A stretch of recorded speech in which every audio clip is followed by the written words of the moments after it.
ನಮಸ್ಕಾರ ಸ್ನೇಹಿತರೆ.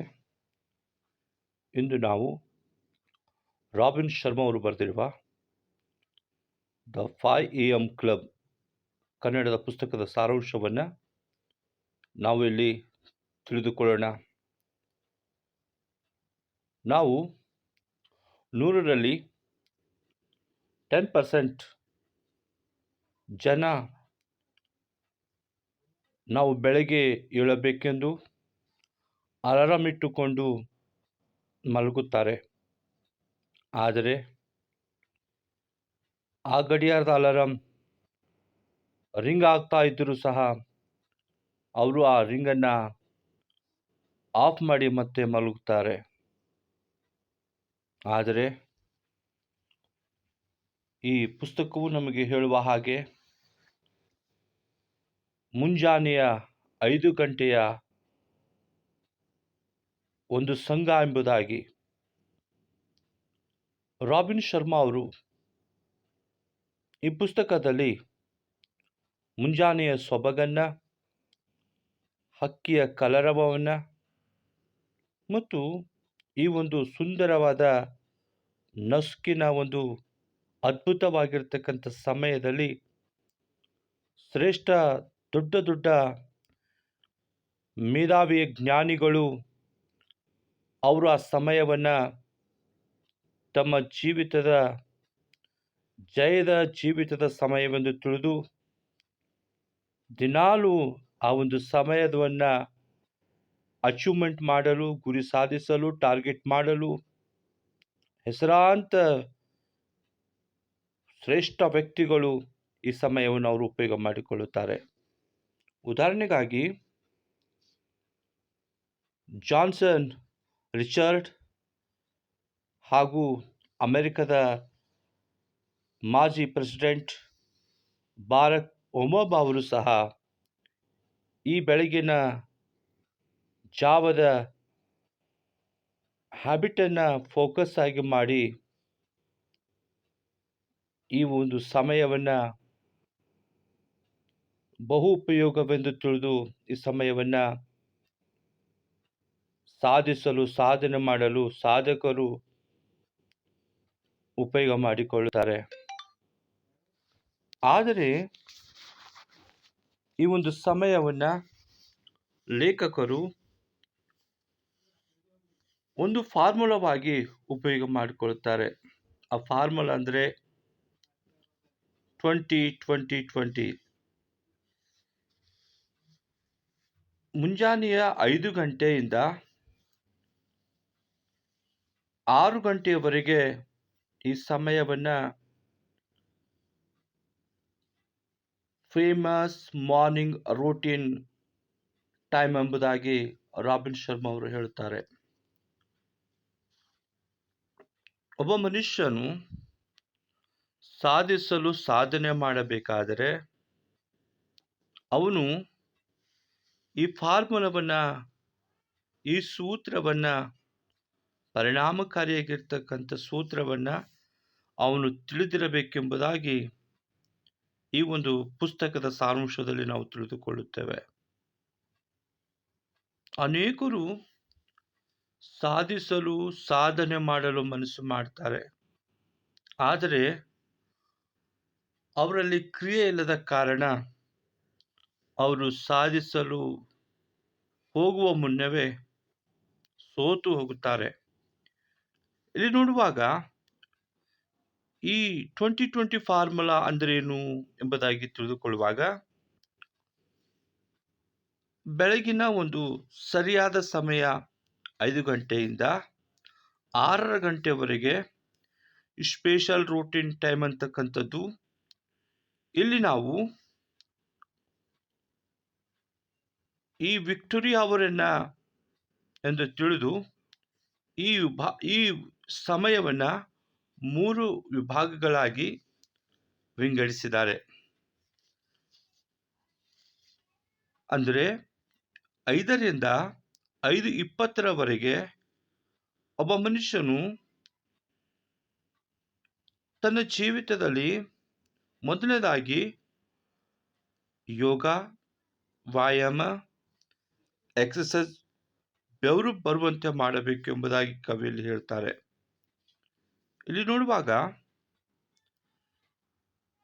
ನಾವು ಮಾಡ್ತಕ್ಕಂಥ ಎಕ್ಸಸೈಸ್ ಅನ್ನ ಕಷ್ಟಪಟ್ಟು ಬೆವರು ಬರುವ ರೀತಿಯಲ್ಲಿ ಮಾಡಿದ್ರೆ ನಮ್ಮ ದೇಹದೊಳಗಿರ್ತಕ್ಕಂಥ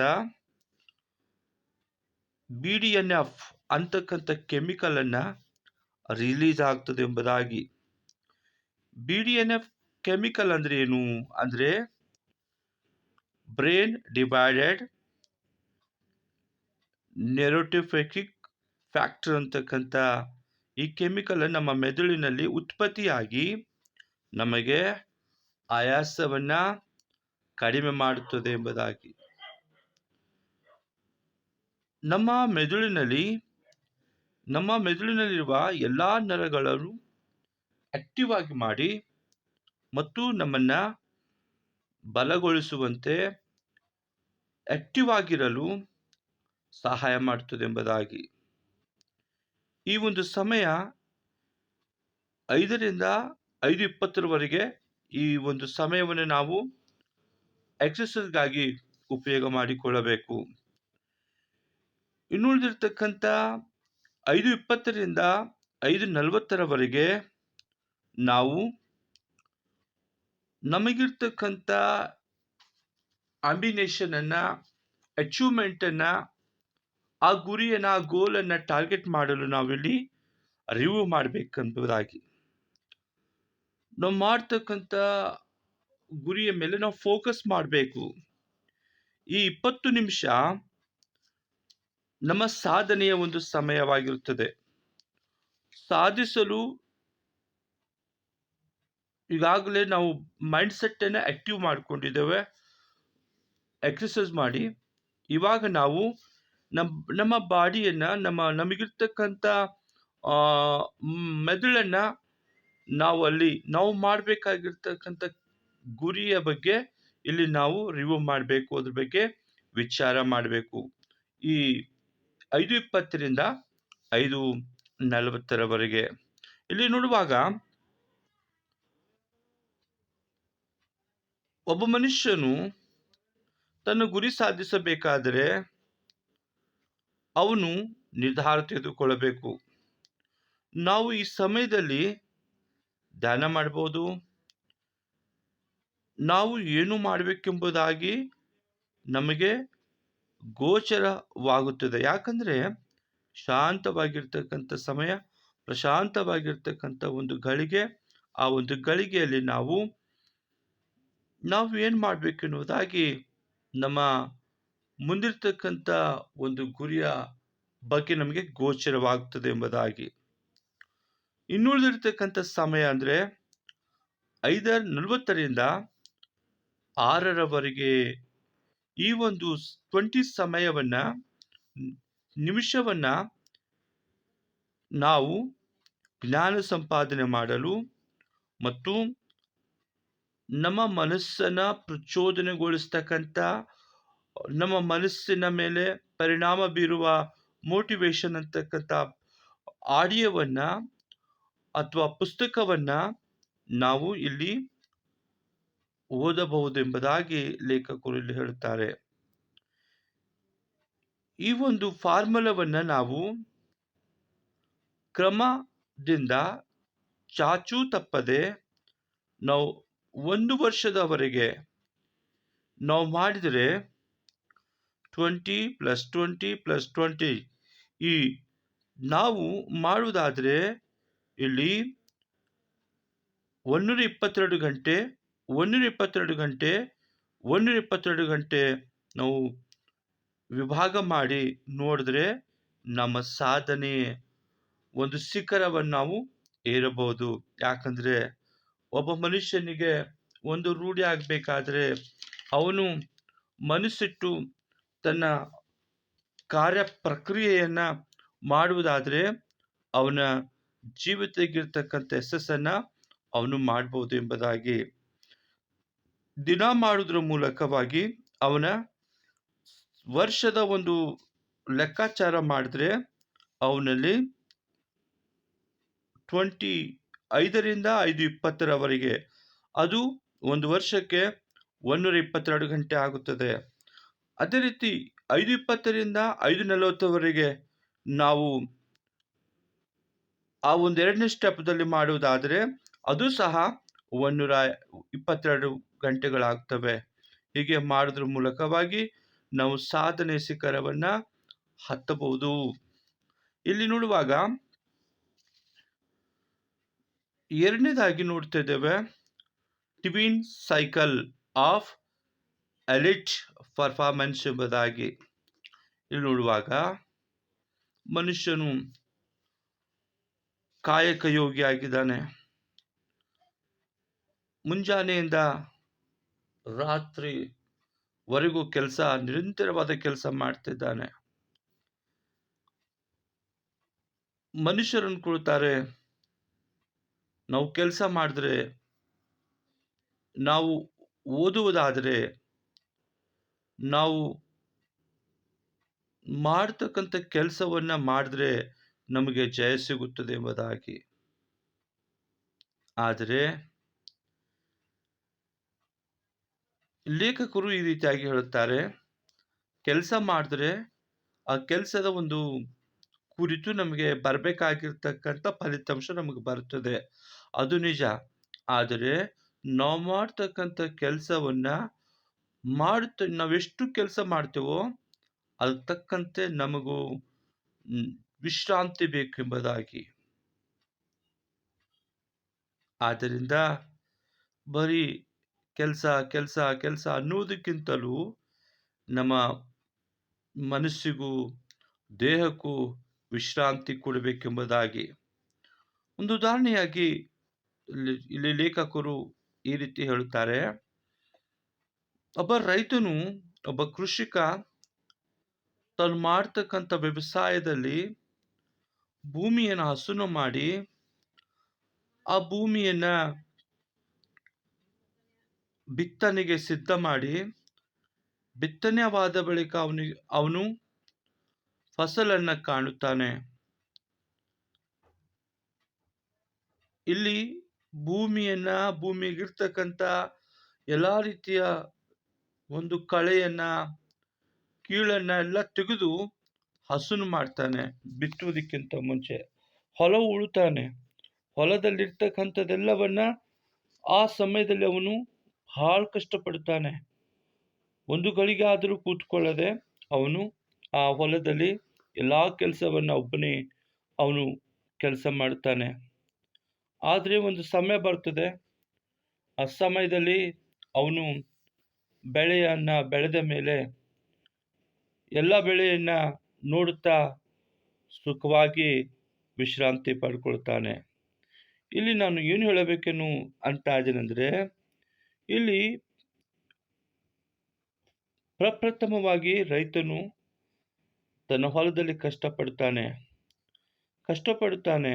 ಆದರೆ ಕೊನೆಯದಾಗಿ ಅವನು ಆ ಒಂದು ಸಮಯದಲ್ಲಿ ಕಷ್ಟಪಡುವುದನ್ನ ಯಾರು ಕಾಣುವುದಿಲ್ಲ. ಆದರೆ ಅವನು ಫಸಲನ್ನ ಬಂದ ಮೇಲೆ ಅವನಿಗೆ ಯಾವ ಕೆಲಸವಿಲ್ಲದೆ ಆರಾಮಾಗಿರುತ್ತಾನೆಂಬುದಾಗಿ. ಆದರೆ ಆರಾಮಿರ್ತಕ್ಕಂಥ ಒಂದು ಸಮಯದಲ್ಲಿ ಜನರು ನೋಡ್ತಾರೆ, ಆದರೆ ಕಷ್ಟಪಡ್ತಕ್ಕಂಥ ಸಮಯದಲ್ಲಿ ಅವನನ್ನು ಗುರುತಿಸಲಾರರು. ಇಲ್ಲಿ ರೈತನಿಗೇನು ಕೆಲಸವಿದೆ, ಹೊಲಕ್ಕೆ ಹೋಗ್ತಾನೆ ಬರ್ತಾನೆ ಅಂತ ಅಷ್ಟು ಮಾತಾಡ್ಕೊಳ್ತಾರೆ. ಆದರೆ ಇಲ್ಲಿ ರೈತನು ಪ್ರಪ್ರಥಮವಾಗಿ ಹೊಲದಲ್ಲಿ ಬಹಳ ಕಷ್ಟಪಡುತ್ತಾನೆ. ಪಡ್ತಕ್ಕಂಥ ಕಷ್ಟದಲ್ಲಿ ಅವನನ್ನ ಮುಂದೊಂದು ದಿನ ಅವನಿಗೆ ಉತ್ತಮವಾದ ಫಸಲನ್ನ ಬೆಳೆಯನ್ನ ಕಂಡು ಅವನು ಸಂತೋಷವಾಗಿ ವಿಶ್ರಮಿಸಿಕೊಳ್ಳುತ್ತಾನೆಂಬುದಾಗಿ. ಅದೇ ರೀತಿ ಜನರು ಸಹ ನಾವು ನಮ್ಮ ಜೀವಿತದಲ್ಲಿ ರೈತನ ಹಾಗೆ ಕೆಲಸ ಮಾಡಬೇಕಾಗಿದೆ. ಇಲ್ಲಿ ನೋಡುವಾಗ ವಿಶ್ರಾಂತಿ ಎನ್ನುವುದು ಮನುಷ್ಯರಾಗಿರ್ತಕ್ಕಂಥ ನಮಗೆ ಬೇಕಾಗಿದೆ. ನಾವು ನಿದ್ದೆಗೆ ಹೋಗುವ ಮುನ್ನ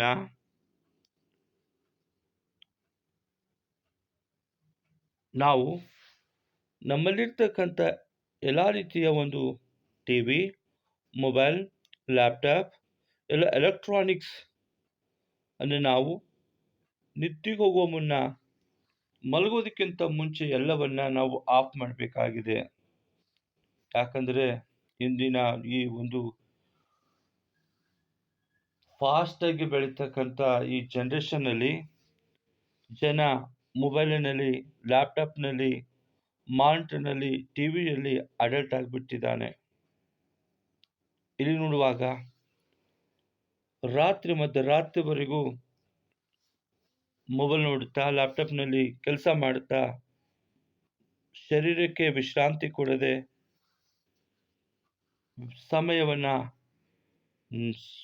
ವಿಶ್ರಾಂತಿಗಾಗಿರ್ತಕ್ಕಂಥ ಸಮಯವನ್ನ ಹಾಳು ಮಾಡ್ತಿದ್ದಾರೆ. ಇಲ್ಲಿ ನೋಡುವಾಗ ಯಾಕೆ ನಾವು 1 ಗಂಟೆಗಿಂತ ಮುಂಚೆನೆ ನಾವು ನಿದ್ದೆ ಹೋಗೋ ಮುಂಚೆ ನಮ್ಮಲ್ಲಿರ್ತಕ್ಕಂಥ ಎಲ್ಲ ಎಲೆಕ್ಟ್ರಾನಿಕ್ಸ್ ಗೆಜೆಟನ್ನು ಆಫ್ ಮಾಡಬೇಕೆಂಬುದಾಗಿ ಹೇಳ್ತಾರೆ ಅಂದರೆ, ನಾವು ನೋಡ್ತಕ್ಕಂಥ ರಾತ್ರಿ ಹೊತ್ತು ನೋಡ್ತಕ್ಕಂಥ ಮೊಬೈಲ್ನಲ್ಲಿ, ಟಿವಿಯಲ್ಲಿ, ಲ್ಯಾಪ್ಟಾಪ್ನಲ್ಲಿ ಅಲ್ಲಿ ಒಂದು ಬ್ಲೂ ಲೈಟನ್ನು ಇರುತ್ತದೆ ಎಂಬುದಾಗಿ.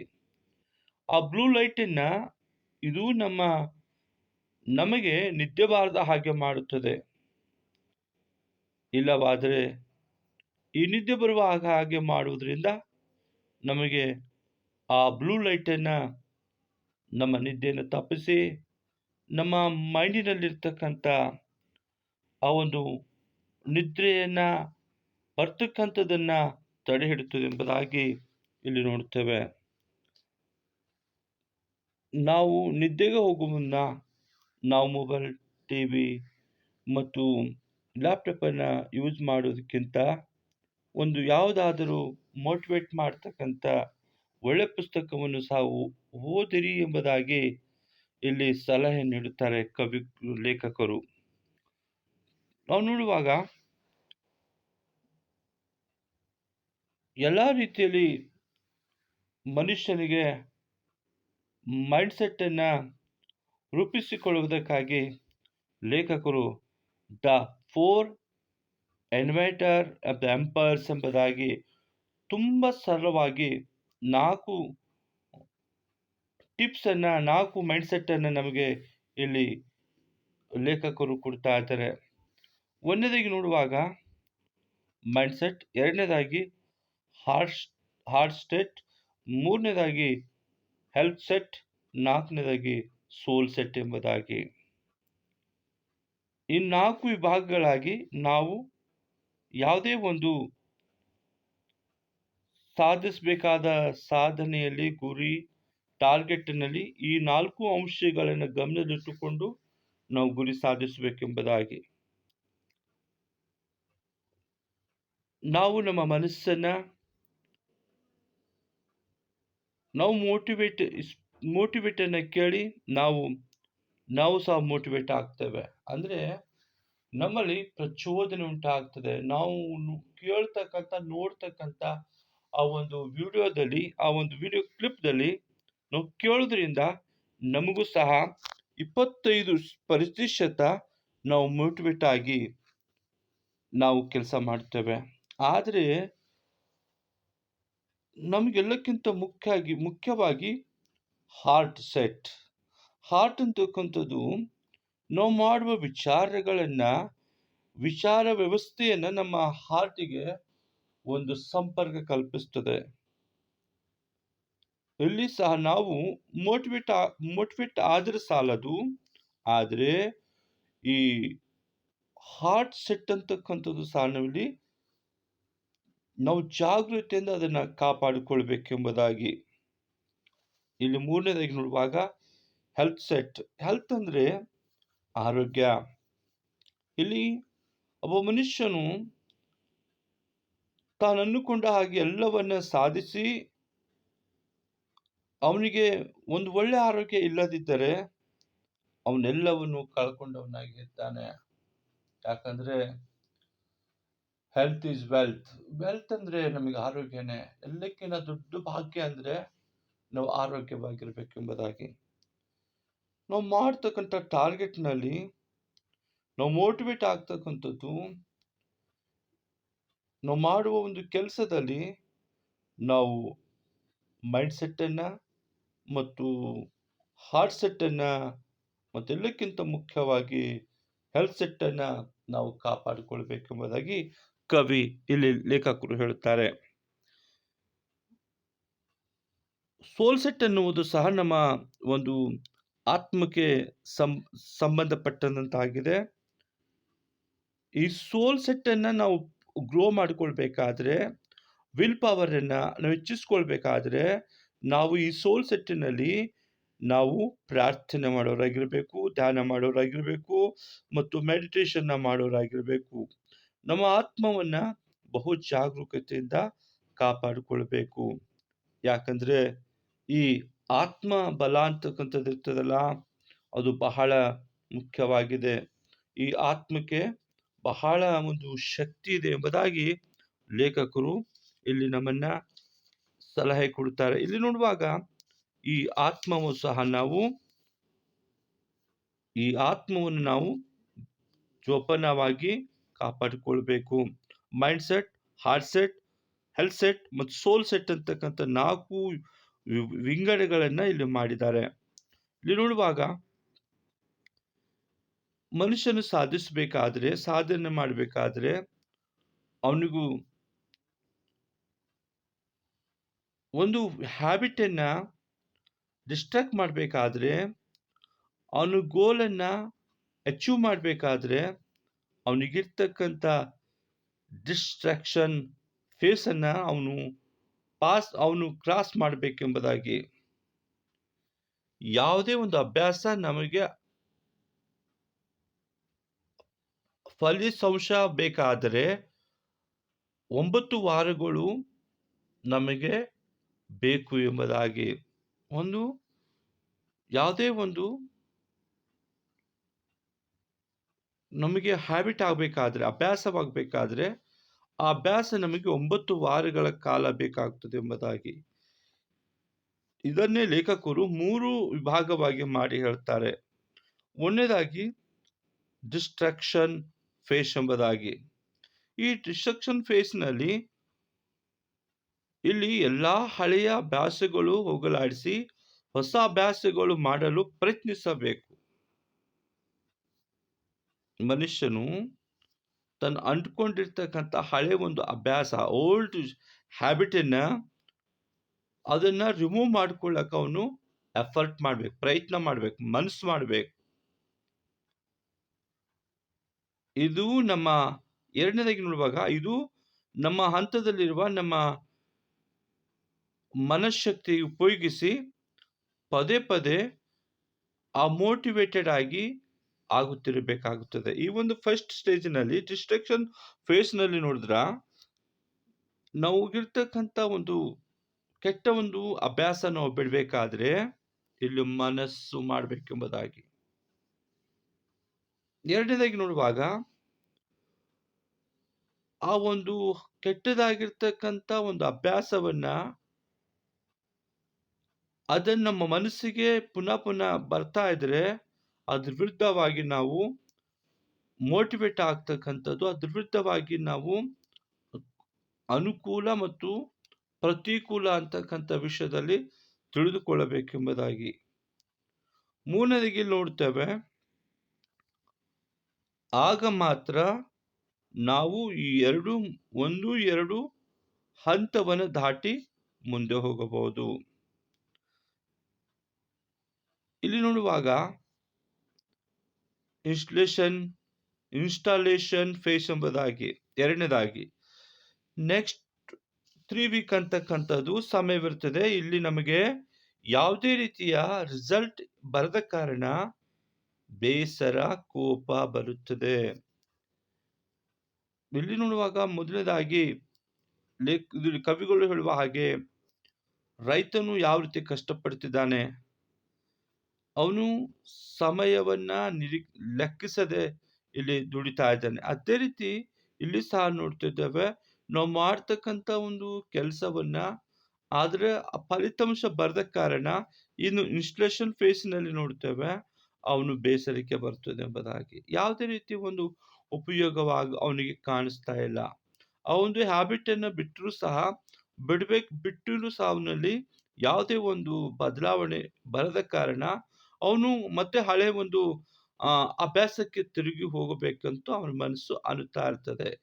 ಆದ ಕಾರಣ ಇಲ್ಲಿ ನಾವು ಪದೇ ಪದೇ ನಾವು ಅದ್ರ ಅವನ್ನ ಬಿಡಬೇಕಂತಕ್ಕಂಥ ವಿರುದ್ಧವಾಗಿ ಆ ಒಂದು ಹಳೆಯ ಅಭ್ಯಾಸವನ್ನ ಬಿಡಲು ಬೇಕಾಗಿರ್ತಕ್ಕಂಥದ್ದನ್ನ ನಾವು ಪುಸ್ತಕವಾಗ್ಬೋದು, ಮೋಟಿವೇಟ್ ವಿಡಿಯೋ ಆಗ್ಬೋದು, ಅದನ್ನು ಕೇಳಿ ಅದರಿಂದ ದೃಢವಾದ ಮನಸ್ಸನ್ನ ಮಾಡಿಕೊಂಡು ಈ ಹಂತವನ್ನು ಸಹ ನಾವು ಕ್ರಾಸ್ ಮಾಡಬೇಕೆಂಬುದಾಗಿ. ಯಾಕಂದ್ರೆ ಮನಸ್ಸು ಪುನಃ ಪುನಃ ಆ ಒಂದು ಹಳೆ ಅಭ್ಯಾಸದ ಕಡೆ ಅವನನ್ನು ಕರ್ಕೊಂಡು ಹೋಗುವಂಥದ್ದಾಗಿರುತ್ತದೆ ಈ ಹಂತ.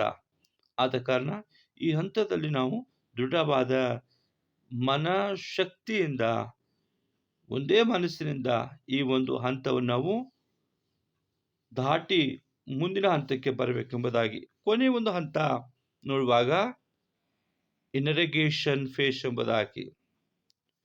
ಈ ಕೊನೆಯ ಹಂತ ಇಲ್ಲಿ ಒಬ್ಬ ಮನುಷ್ಯನು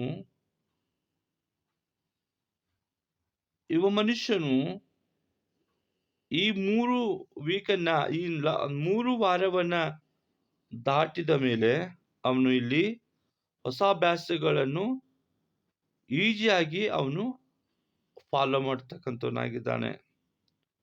ಯಾಕಂದ್ರೆ ಅವನು ಈಗ ಆ ಹೊಸ ಅಭ್ಯಾಸಗಳಿಗೆ ರೂಢಿಯಾಗಿದ್ದಾನೆ. ಆ ಹೊಸ ಅಭ್ಯಾಸದಲ್ಲಿ ಅವನನ್ನ ಮನಸ್ಸು ಮಾಡಿದ್ದಾನೆ. ಈ ಅಭ್ಯಾಸದಲ್ಲಿ ಅವನಿಗೆ ಯಾವುದೇ ರೀತಿಯ ಬೇಸರಿಕೆ, ಆಯಾಸ, ಚಂಚಲತೆ ಅವನು ಇಲ್ಲಿ ಕಾಣುವುದಿಲ್ಲ. ಅವನು ಮೊದಲಿನ ಹಾಗೆ ಒಂದು ಮುಂಜಾನೆ ಹೇಳ್ಬೇಕಂದ್ರೆ ಗಡಿಯಾರದ ಅಲಾರಮನ್ನ ಆನ್ ಮಾಡಿ ಅದು ಮಲ್ಕೊಳ್ತಕ್ಕಂಥ ಅವಶ್ಯಕತೆಯಲ್ಲಿರುವುದಿಲ್ಲ. ಯಾಕಂದ್ರೆ ಅವನು ಈ ಒಂದು ಕ್ರಮದಲ್ಲಿ ಅವನು ಬಂದಿದ್ದಾನೆ. 22 22 22 22 ಅಂತಕ್ಕಂಥ ಒಂದು ಫಾರ್ಮದಲ್ಲಿ ಅವನು ಬಂದಿದ್ದಾನೆ. ಅವನು ಇನ್ಸ್ಟಲೇಷನ್ ಅನ್ನ ಫೇಸ್ ಅನ್ನ ಕ್ರಾಸ್ ಮಾಡಿದ್ದಾನೆ. ಈಗ ಅವನ ಸಂತೋಷವಾಗಿ ಮುಂಜಾನೆ ಸಮಯವನ್ನ ಅವನು ಎದ್ದು ಅವನು ಆ ಸಮಯವನ್ನ ಉಪಯೋಗ ಮಾಡಿಕೊಳ್ಳುತ್ತಿದ್ದಾನೆ. ಈ ಒಂದು 5 AM ಕ್ಲಬ್ನಲ್ಲಿ ನಾವು ಆ ಕ್ಲಬ್ನ ಮೆಂಬರ್ ಆಗಬೇಕಾದ್ರೆ, ಸದಸ್ಯರಾಗಬೇಕಾದ್ರೆ ಈ ಎಲ್ಲ ಈಗಾಗಲೇ ನಾವು ನೋಡಿರ್ತಕ್ಕಂಥ, ಕೇಳಿರ್ತಕ್ಕಂಥ ಈ ಒಂದು ಫಾರ್ಮುಲಾವನ್ನು ನಮ್ಮಲ್ಲಿ ಇರುವುದಾದರೆ, ನಮಗಿರ್ತಕ್ಕಂಥ ಒಂದು ಎಲ್ಲ ಎಬಿಲಿಟಿ ಇತ್ತಂದ್ರೆ ನಾವು ಈ 5 AM ಅಂತಕ್ಕಂಥ ಕ್ಲಬ್ಬಿನ ಮೆಂಬರ್ ಆಗಲು ಸಾಧ್ಯವಿದೆ ಎಂಬುದಾಗಿ. ಯಾಕಂದ್ರೆ ಮನುಷ್ಯನ ಜೀವಿತದಲ್ಲಿ ಬದಲಾವಣೆ ಅಂತಕ್ಕಂಥದ್ದು ಸಹಜವಾಗಿದೆ. ಅವನು ಈ ಸಾಕ್ತಕ್ಕಂಥ ಈ ಒಂದು ಯುಗದಲ್ಲಿ ಅವನು ಈ ಯುಗದೊಡನೆ ಅವನು ಅಪ್ಡೇಟ್ ಆಗ್ತಾ ಹೋಗಬೇಕಾಗಿದೆ. ಈ ಒಂದು ಪುಸ್ತಕವು ಒಬ್ಬ ಮೈಂಡ್ಸೆಟ್ ಅನ್ನ, ಒಬ್ಬ ಸಾಧಿಸನ ಒಂದು ಮೈಂಡ್ಸೆಟ್ ಅನ್ನ ರೂಪುಗೊಳ್ಳುವಲ್ಲಿ ಬಹಳ ಒಂದು ಮೌಲ್ಯಯುತವಾಗಿರ್ತಕ್ಕಂಥ ಈ ಪುಸ್ತಕವಾಗಿದೆ. ಈ ಪುಸ್ತಕವು ಪ್ರಪಂಚದಾದ್ಯಂತ 15 ಮಿಲಿಯನ್ಗಿಂತಲೂ ಹೆಚ್ಚು ಮಾರಾಟದ ದಾಖಲಾತಿಯನ್ನು ಹೊಂದಿರತಕ್ಕಂಥ ಪುಸ್ತಕವಾಗಿದೆ. ಪ್ರಿಯ ಸ್ನೇಹಿತರೆ, ನಾವು ಈ ಒಂದು 2020 ಫಾರ್ಮುಲಾವನ್ನು ನಾವು ಅಪ್ಲೈ ಮಾಡಿಕೊಳ್ಳುವುದಾದರೆ ನಾವು ಜಯದ ಶಿಖರವನ್ನ ಹತ್ತಬಹುದು ಎಂಬುದಾಗಿ. ನಿಜವಾಗಿಯೂ ಈ ಪುಸ್ತಕವು ಒಂದು ಮೆರಿಕಲ್ ಆಗಿರ್ತಕ್ಕಂಥ ಪುಸ್ತಕವಾಗಿದೆ. ಈ ಪುಸ್ತಕದ ಒಂದು ಸಮರಿಯನ್ನ, ಕನ್ನಡದ ಈ ಸಮರಿಯನ್ನ ನಿಮಗೆ ಏನನ್ನಿಸ್ತು ಎಂಬುದಾಗಿ ಕಮೆಂಟ್ ಮೂಲಕವಾಗಿ ನಿಮ್ಮ ಸಲಹೆಯನ್ನು, ಅನಿಸಿಕೆಗಳನ್ನು ನಮಗೆ ಬರೆದು ತಿಳಿಸ್ರಿ. ಈ ಒಂದು ವಿಡಿಯೋವನ್ನು ನಿಮಗೆ ಇಷ್ಟವಾದರೆ ಇದನ್ನು ಲೈಕ್ ಮಾಡಿ.